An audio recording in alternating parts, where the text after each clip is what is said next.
that the sermon today is going to be about the Super Bowl or the Seahawks. It's not. So you can breathe.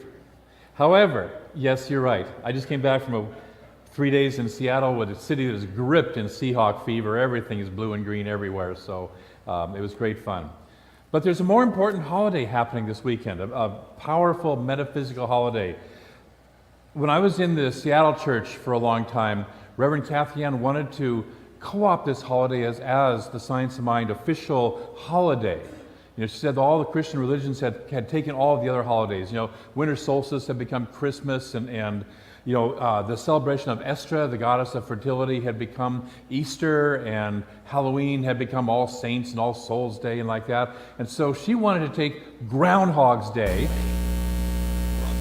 as the official metaphysical holiday for Science of Mind, because it has these wonderful implications of light and shadow and facing what it is we have to face. And so today we're going to look at that holiday. Before I do that, I also wanted to ask, we've been doing the sound washing for about 4 months now on the first Sundays of the month, and I would love to have your feedback of how you experienced it. I'm today tremendously disappointed in Phoebe because I asked her for the sound washing to say, "Go Seahawks," and she didn't. But it was really wonderful and powerful, for me. Thank you.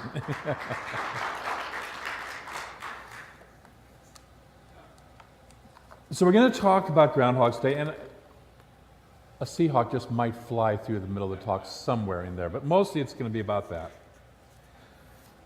And I want to take a look and use this holiday as a metaphor for the stages of the soul's unfolding, the stages of the journey of the soul. And we all go through these stages. We all go through this soul's journey, or not. Most of us who are here in this kind of a center go through the stages. So we're going to talk about that. And we've been doing some soul stirring up in this past month or month and a half. We've been doing the intentions retreat and talking about our intentions on the talk and looking at what's the bigger dream that we want to call forth. We've been, as Reverend Mary referred to a week ago Saturday, we did a visioning for the center, and next week we're going to do the vision for the center. And the leadership team, by the way, is anybody who considers themselves or wants to play in leadership in the center. There's no special team. It's you, whoever feels called to be here next Saturday. So it's not a them out there somewhere, it's us, okay? So I just want to be clear about that. And we've been shaking that up. We've been shaking it up with classes. I'm teaching Prosperity Plus, and I'm just about to do the third week of it this coming Tuesday, and already some people are getting their souls kind of shook up a little bit, and their stuff kind of shook up a little bit, and I know Mary has just started a new class, and Sue's about to start a new class, and so that's it's a way to do that. So we're going to take a look at that. Because when we start to move the soul, when we start to shake ourselves up, it brings up the shadow. Have you noticed? It brings up our stuff. Anybody besides me ever have that experience? Yeah, I see two hands, really good for you. Yes.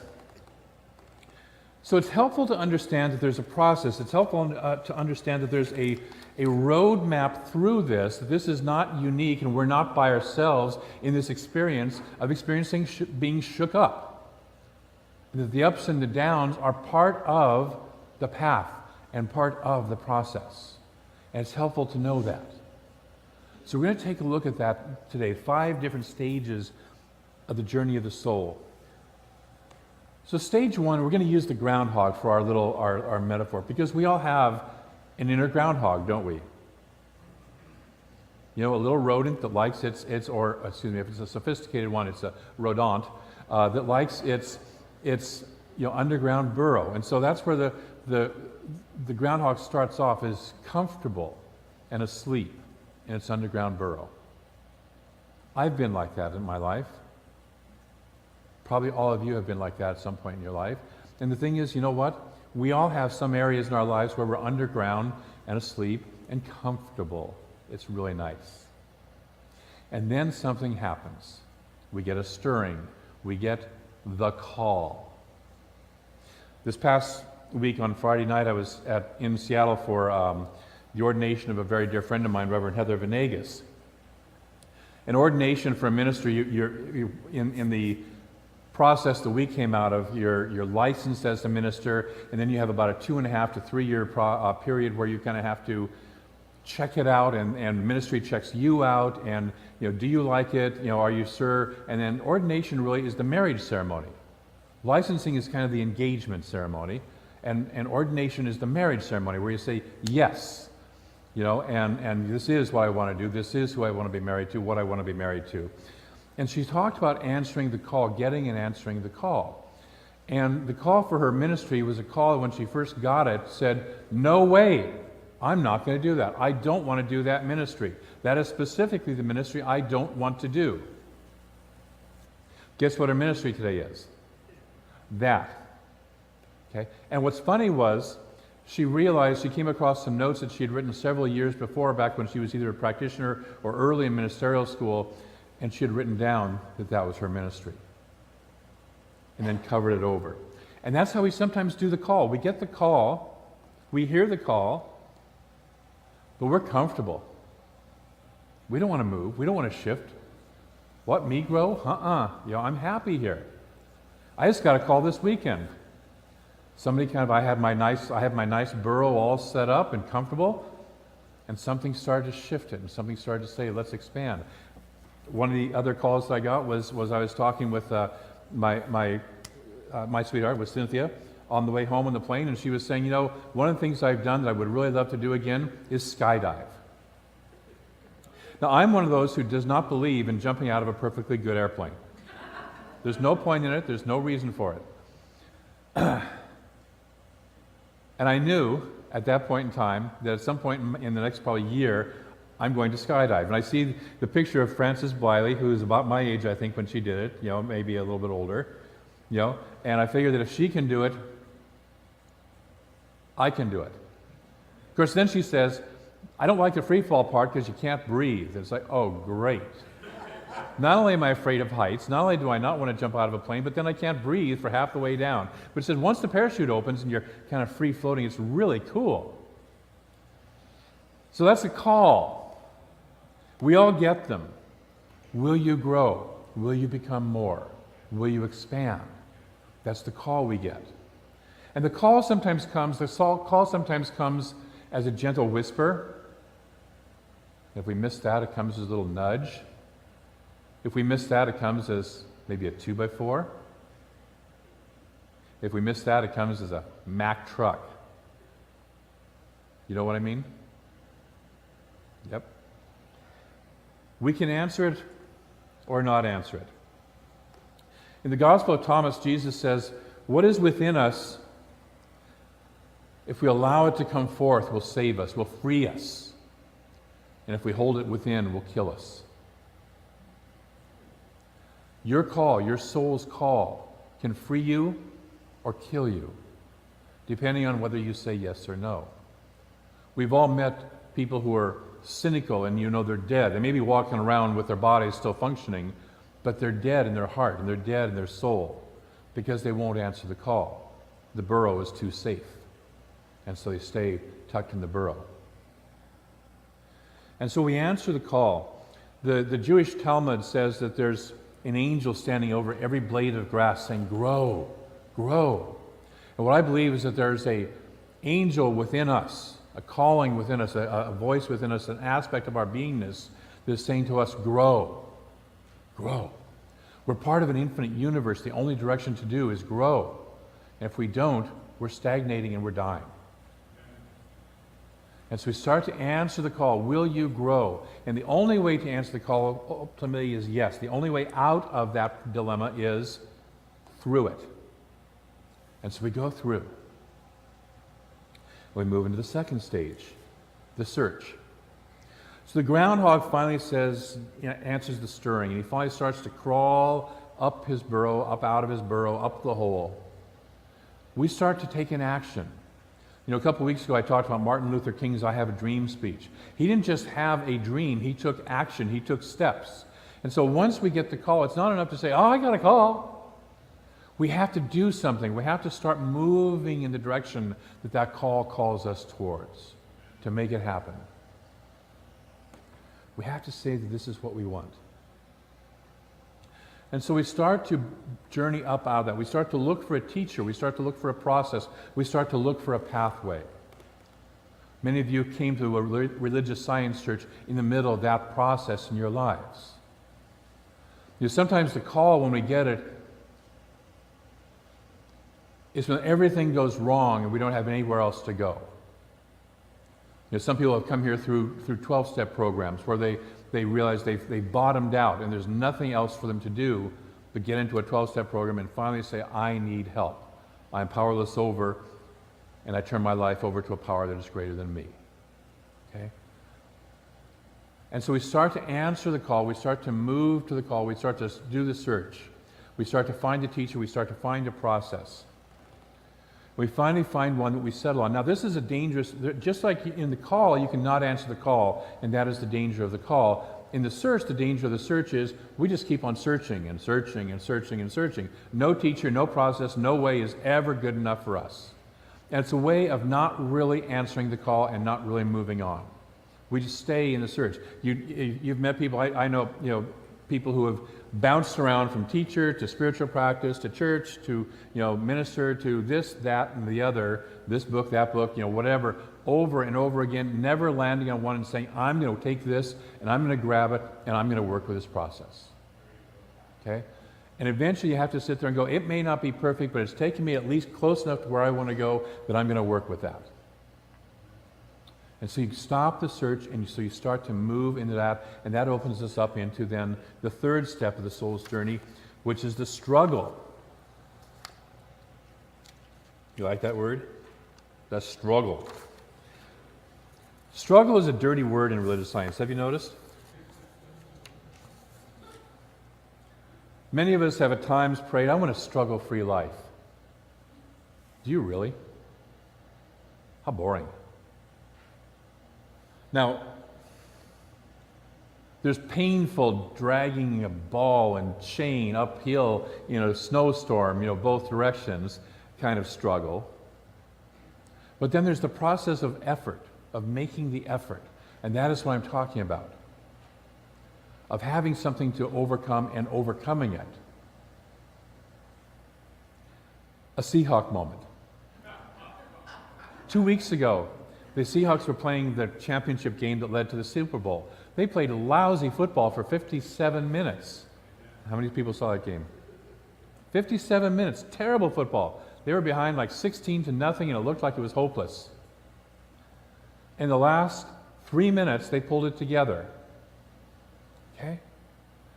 They pulled it together and kept on going. They answered the call, and they took the struggle, and they kept on having faith in themselves, and they finally struggled and overcame, and so it was even more victorious. They even felt more wonderful because they had been in that position and gotten over it. How many of you have felt better because you've taken on something that's big and scary and maybe even overwhelming, and you get through it and you overcome it and you feel more empowered? Yeah. You feel that because you're willing to take on the struggle. The groundhog struggles to break free. He comes to the top of his burrow. He finds out it's littered with the winter's debris. A burrow that was nicely opened in fall when he climbed into it is now full of all the leaves and the detritus of winter. It's blocking it, and he has to clear it out. When we start to answer our soul's call, we oftentimes find that there's debris all over our soul, piled on top of it. Our old beliefs, our fears, our old habit patterns, all the junk. And we have to go through the process of clearing it off. And once we clear it off, and once the groundhog clears out his what's blocking him, he pops out only to find what? His greatest fear, his own shadow. Not only do we clear it away, and we think, well, let's just clear the old beliefs away, and then I'll be fine. It's like, no, we clear it away, and then we find our greatest fear. We find the sunlight.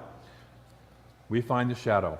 Ernest Holmes says that when we stand in the light, we cast a shadow across the pathway of our own experience. Emerson advises that we get our bloated nothingness out of the way of the divine circuits. According to the story, according to the myth, the groundhog, if he sees his shadow, crawls back into his hole. And that's what many of people do when they see their shadow. They run back into their hole. I guess the universe doesn't want me to have this. I wasn't meant to be this great. See, I told you I wasn't that.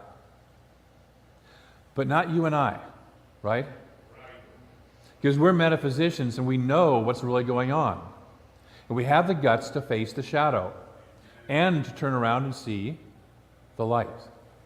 Because there wouldn't be a shadow, you wouldn't have a shadow side of yourself if you didn't have a light within you.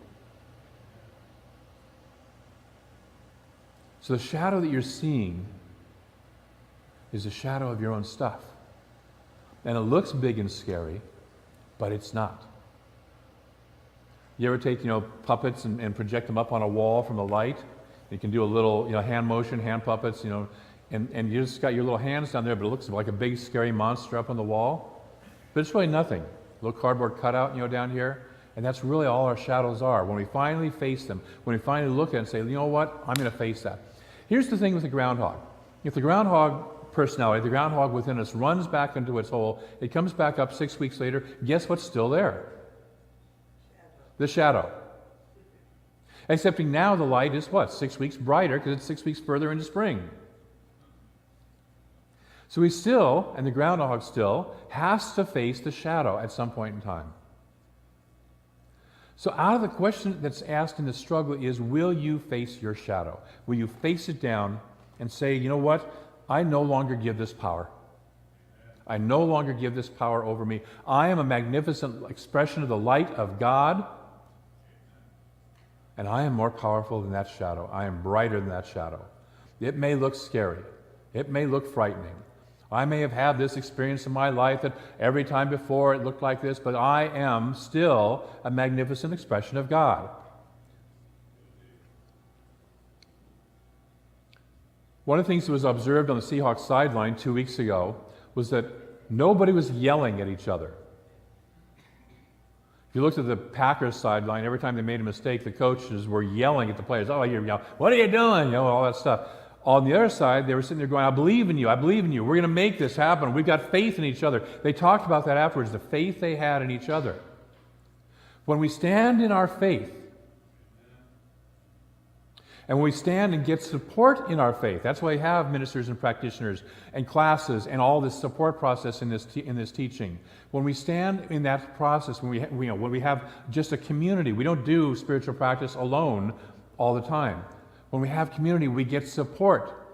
We lean into that support. There are times we don't have faith. There are times we can't see our way through the shadow. In the Prosperity Plus class, Mary Manna Morrissey has talked about the Wright brothers when they started flying. And they would get disheartened with all the mistakes they had made, but they had a vision. They knew they could fly. They knew it would work. They had mentally seen themselves flying. And when one brother would get discouraged, the other brother would say, take heart, brother. I know we're going to fly because I've seen it, we've seen it in our minds. So you lean into the faith of others when you don't have enough of your own. It's okay. We all do that. We all do that. And so we go through the struggle, we go through this process. We go through our dark nights of the soul. We go through the chrysalis process of the butterfly. Where the caterpillar crawls into the cocoon and completely dissolves. How many of you can relate? Turns to complete mush. There were two caterpillars crawling along the ground one day. And one of them, they looked up and saw this butterfly overhead. And one of them said, you'll never get me up in one of those things. We go through the process and we allow ourselves to dissolve. The Israelites in the desert, in the Bible, when Moses was leading through the desert, they had to let the old consciousness dissolve. It took 40 years, which is the length of a generation. In a way, it's like a whole generation, a whole part of the life had to dissolve and fall away for the new generation of thinking, the new generation of consciousness to arise that could then move into the Promised Land. They had hit the Promised Land something like 6 weeks after they left Egypt, but they didn't have the consciousness to move into it. All they saw was giants and opponents and fear and the shadow. And they believed not in God, but they believed in the shadow. And so they had to leave and go wander around until they finally had built up the trust and consciousness of the divine, that it was their land and that they were fully supported in that. And so sometimes we have come across our dream, we have come across our call, but we're not yet ready in consciousness. And so we have to go back and develop and get stronger in consciousness to be able to come back and finally answer the call. See, I at 13 years old wanted to be a priest, a Catholic priest. Applied to the seminary. But I wasn't ready in consciousness. It took until I hit religious science, and then a long time in that process, before I finally said, yes, I'm going to be a practitioner, and yes, I'm going to go into ministerial school and be a minister and step into a ministry. It took about 40 years. Maybe a little longer. I can be a little slow sometimes, you know. So it takes us a while. So just because you've hit your call before and not been able to answer it doesn't mean that that's how you're going to be for the rest of your life.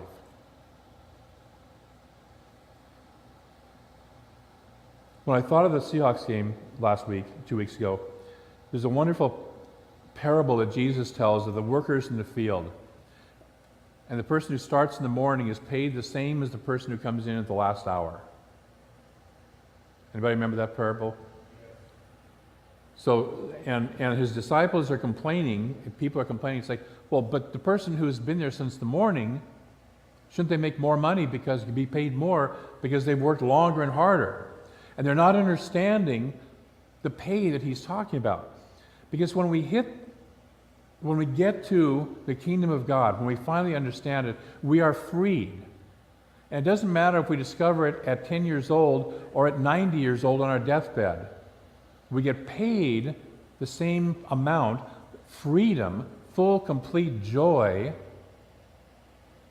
as we do at any other time in our lives. So it doesn't matter when you hit it. The payoff will be the same. You will step victoriously into a life that you don't know at this point in time, or don't know until you answer the call. And so we're invited to step into that. And in this process of struggle, Michael Beckwith has a wonderful saying, a bad day for the ego is a good day for the soul. Isn't that great? And painful and frightening. A bad day for the ego is a good day for the soul.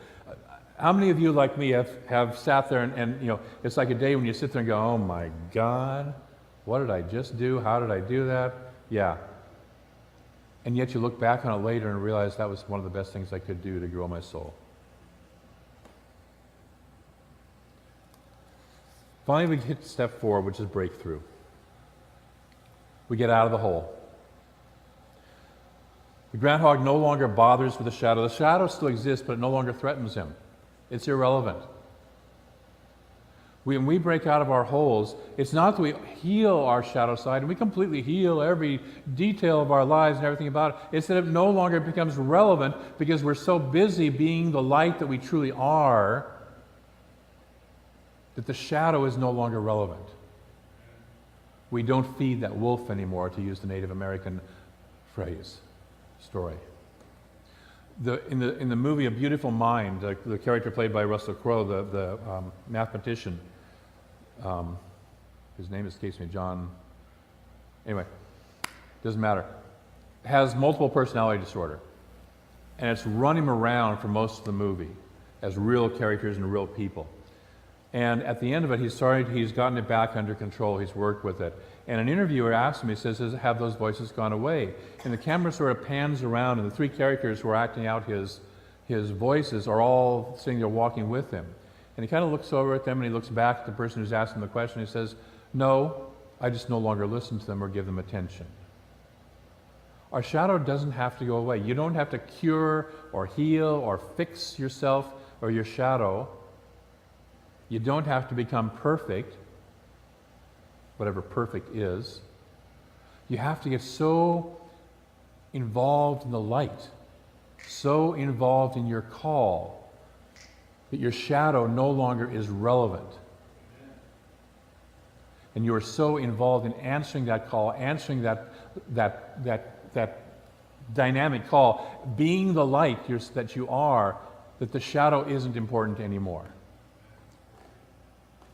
So we're out of the hole. We have our touchdown. Michael Beckwith says that darkness and light are both part of our journey. Darkness is the depth of spiritual potential hidden in the void of infinite possibility. Light is the manifestation of that potential in external dimensions of time and space. Our darkness is the creative energy, the possibility, the potential not realized. We all have it. That's you, the one sitting in your chair. We all have it. Nudge your neighbor, say, that's you. Okay, we all have that.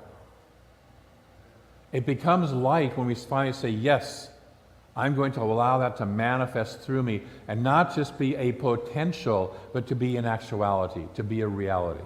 What is my call? What is my dream? What is it that wants to manifest through me that I'm finally saying yes to? That I'm getting past my groundhog, want to stay in the burrow in the comfort consciousness, and I'm out and playing free, and suddenly the world is my burrow. And I've expanded what is my home. And then finally comes step 5, the return. So we return from this journey changed. I love the line in The Hobbit, the first of the Hobbit movies, where Bilbo is looking at Gandalf as they're about to head off on Gandalf is the wizard, as they're about to head off on the big adventure. And hobbits don't like adventures. They do everything they can to avoid adventure. Sort of like some people that we may know. And he says, and will I come back? He says, can you guarantee that I will come back? And Gandalf says, no. How's that? And he says, and if you do, you will not be the same when you come back. So when we answer the call, when we go on this journey, when we take this journey, when we take this trip, we will never be the same again. But we will be richer and bigger. We'll be able to share then with others and support other people on their journeys, because we will understand the process of how the journey works. And in future journeys, because eventually, however big we are, there's a Zen saying that says, when you reach the top of the mountain, keep climbing. Because no matter how big our burrow gets, there's a bigger burrow. There's a bigger burrow.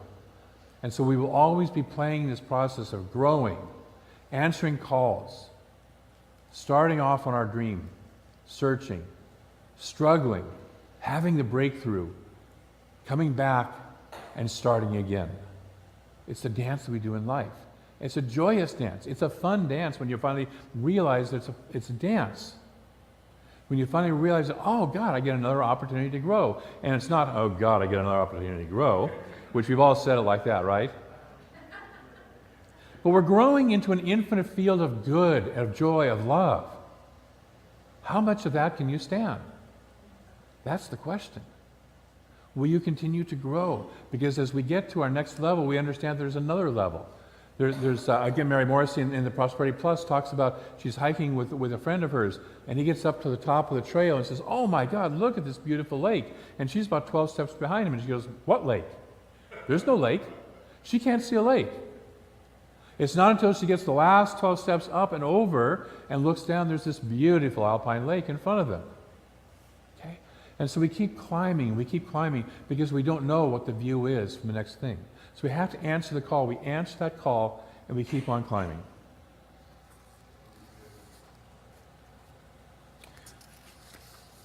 I had the honor at Heather's ordination ceremony of being asked to read the call from Orion Mountain Dreamer. And so I'd like to close by reading that and then with a prayer. I have heard it all my life, a voice calling a name I recognize as my own. Sometimes it comes as a soft-bellied whisper. Sometimes it holds an edge of urgency. But always it says, wake up, my love. You are walking asleep. There's no safety in that. Remember what you are, and let this knowing take you home to the beloved with every breath. Hold tenderly who you are, and let a deeper knowing color the shape of your humanness. There is nowhere to go. What you are looking for is right here. Open the fist clenched and wanting.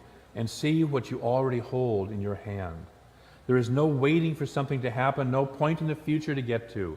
All you have ever longed for is here in this moment, right now. You are wearing yourself out with all this searching. Come home and rest. How much longer can you live like this? Your hungry spirit is gaunt, your heart stumbles. All this trying, give it up. Let yourself be one of the God-mad, faithful only to the beauty you are. Let the lover pull you to your feet and hold you close, dancing even when fear urges you to sit this one out. Remember, there is one word you are here to say with your whole being. When it finds you, give your life to it. Don't be tight-lipped and stingy. Spend yourself completely on the saying. Be one word in this great love poem we are writing together. Your homework this week is just one thing. Find your call. What is that word? What is that you are here to express? And begin to express it. I invite you to do that, and your life will be so much richer and more free. Are you willing to go there? Yes. Let us move into prayer. So I know that there is that one infinite presence, pure love, pure joy, the greatest good that we can imagine, and then beyond that. This infinite one is all there is. There is nothing else. There is nothing outside of it. There's no boogeymen. There's nothing else outside of it. It is the love, the joy, and the wholeness of this universe, the light of this universe. And we ourselves are one of that light. We are light. And so I speak my word, that as we shine our light, we are aware of our shadow, but we are not intimidated by our shadow. We are free to express and be the light that each of us uniquely came here to be. That each word we are here to say, with the particular inflection that we are here to say it with, in this beautiful love poem of life, is ours to say, and we speak it. We live it. We allow it to be made manifest through us. It is not ourselves, but the Father, Mother within, the infinite presence within, that does that work. And so we simply allow that word to come through us. We answer the call by saying yes, and the call leads the way. And so today we say yes to our call. We say yes to that which wants to express through us. We allow ourselves to start moving in the direction of it, to start the search, to allow ourselves to make the effort, to allow it to move into form, to rid ourselves of that which is in the way so that we can fully express what we came here to be. We allow ourselves then to finally break through, to not stay stuck in the struggle, but to truly break through and have that experience and then gift it to the world in return. We allow ourselves to do this beautiful dance. We say yes to that. And the universe says yes right back. Because it wants to express through us. It wants to express its love, its joy, its delight, its bliss, its good, its harmony, its abundance through us. Its life energy through us. And so as we say yes, we move into gratitude for all that comes out of that. We are grateful for the good. We are grateful for the Spirit within, behind, and through it all. As we allow that to be, we plant this word as a seed into a law that says yes and moves it into form and experience in our lives right here and right now. And so we experiencing it as it does. And together we say, and so it is. Thank you.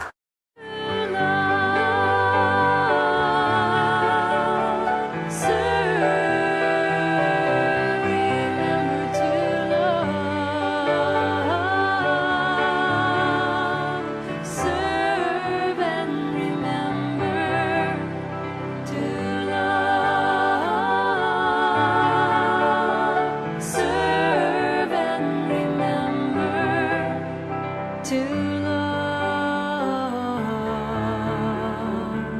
Serve